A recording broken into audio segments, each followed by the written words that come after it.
in the 1950s and 60s. And these were your only professional options for a career.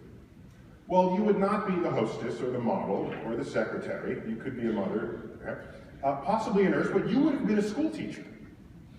If you were a brilliant woman, top of your class, expert in some topic, subject that you majored in, you would have been a school teacher. Now, let's look at some decades here, just moving forward. So if you look at the 1960s, generally associated with the civil rights movement, 1970s, the women's lib movement, 1980s, the gay rights movement. Oops. Go back to that, sorry. And so my point here is, if you ask most people in the United States, what decade did schools start going downhill? Public schools. Generally, people would say the 1970s. It is not an accident that that corresponds with the women's lib movement. In the women's lib movement, all of a sudden, women entered the workforce in huge numbers, leaving the home, no longer financially dependent on her man, all right? That's the women's lib movement.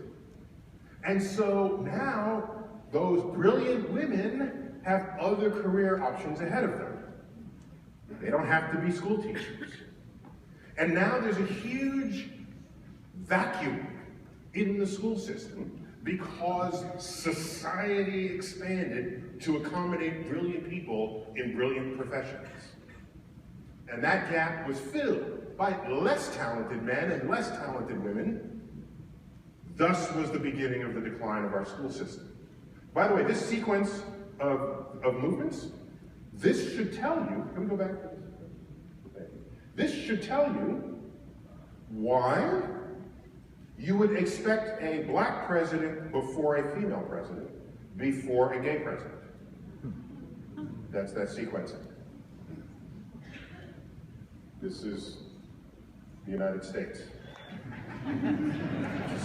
By the way, these movements are still in progress, okay? They're still going on.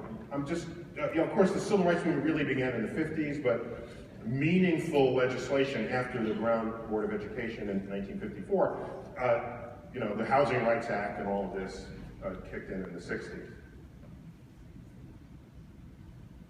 So the women who then rose up left the teaching profession and became all of these other professions. All of these.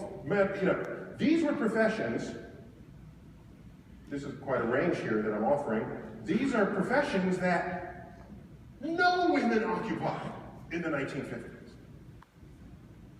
And so what a statement it is that we could have an entire population of people living and breathing among us who are prevented from participating in the intellectual exercise of growing our economy, of making us safer, healthier.